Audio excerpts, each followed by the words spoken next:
Hi and welcome again to Seekers and Cynics. This is Bodmin Road Church on Bransholme in Hull, and my name is Richard Bentley.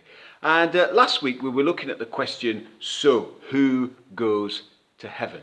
And I set off trying to pick out and strand out some of the teaching, the voices, the answers to this question that are in the Bible. And layer by layer and strand by strand. And for anybody who's not familiar with the Bible, let me explain why you've got to do that. The Bible is not like a textbook where all the material on one topic is in one chapter. That's because it's not written by one single author. And so there isn't one chapter in the Bible called Going to Heaven that you can turn to and get all the material on. And you might say, well, that's a pain, and in one sense it is, but it's because that's the nature of the Bible. The other side of the coin is this: who would trust a book written by just one person, that was just one person's opinion? The Bible contains the work of about 40 authors written over about 1,000 years. So what you've got is not just the voice, the opinion of one person, but you are reading the tradition of a whole faith community expressed through various voices within it. And that's one of the great beauties and great strengths of the Bible. But it does also mean sometimes we've got to pick through those voices in different bits of the Bible to answer a question. So last time we saw that there were three key voices, messages in the Bible about who can go to heaven. The first is only the righteous. Only the righteous. We saw that really clearly last time.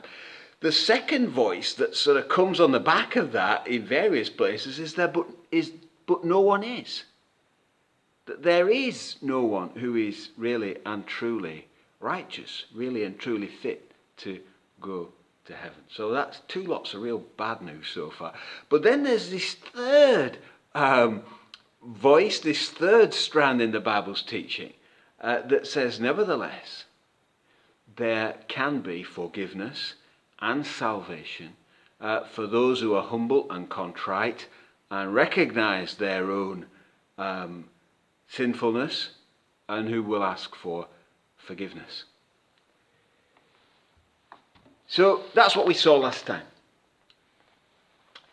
In other words, it's not our label, Christian, Jew, Muslim, or our tradition that gets us into heaven. It's not our good deeds. It's not our religious rituals. It's not our theological correctness. God is not impressed by any of that stuff. What God is looking for, the Bible says, is a broken and contrite heart. Someone with the humility to understand that they need God's forgiveness and to ask for it.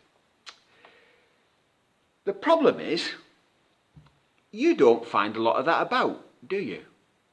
Most people I talk to, if we talk about heaven, if they believe in heaven at all, they expect to go. They will say to me, well, yeah, I'm going to heaven. I deserve to be there. They expect to go. They believe that they are good people. Now, they may well be good people by this world's standards, but the Bible suggests that measuring ourselves by this world's standards is the wrong thing to do. I mean, it's easy to be more righteous than Genghis Khan, isn't it? Or Mussolini. But the Bible suggests that actually what we must do is measure ourselves by God's standards, that it's God that sets the standard. It's his standard of righteousness. And what the Bible is clear on is that none of us measure up to that. We all fall short of it.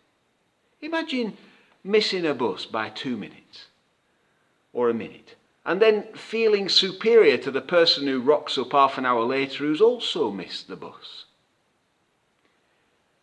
You may compare favourably with the person who missed it by half an hour, but you're still not on the bus. You've both missed it. It's easy for me to compare myself with somebody who falls way short of God's moral standards, a murderer or a rapist. But what I've got to recognize is that I've still missed the bus, that I'm still fallen and sinful myself. There's no room for smug comparisons. So we all need mercy and forgiveness, even though most people aren't asking for it. But there's a little bit more to what the Bible teaches and offers us, and that's what I want to come to. We need to start with that humility and contrition to admit our sinfulness, but God is offering us something even more than simply just forgiveness. Do you remember that first voice we saw, that only the righteous can go to heaven? Only the righteous. Well, God has a special way of qualifying us, of making us righteous for heaven. And this is what makes Christianity unique among the world religions. Every other world religion, in one sense or another, the message boils down to this: that you must make yourself righteous by something that you do. Might be religious rituals, might be moral deeds, whatever it is, but you must qualify yourself. There is something that you must do to make yourself righteous. And Christianity is unique in that it's the only religion that laughs at that and says, well, that's impossible. No one can impress God. None of that stuff, neither religious stuff nor our best attempts at morality, can really deal with the corruption of our heart and make us pure enough to get through the pearly gates. Those pearly gates, they aren't literal. They're made of pearls as a picture of purity. Am I pure enough to walk through those gates? No, I'm not. And there's nothing I can do to qualify myself for that. Listen to one more voice from the Bible as I finish. This is the voice of an ultra-religious guy, okay? A super moral guy who eventually realized that that was not the way to impress God and not the way to get into heaven. But he discovered that through Jesus, God had an alternative route for becoming righteous. So just listen to this voice as I finish. This is just personal testimony. This is one man's voice of what he discovered, and then next week I'll try and explain how it works. So this is the voice of the Apostle Paul, who wrote a lot of the New Testament. He was once a hyper-religious person within the Jewish community, desperately trying to keep the rules and to impress God. And he gave all that up, and this is what he's about to tell us. He gave all that up in order to find God's alternative route to become acceptable. So this is a passage from one of his letters.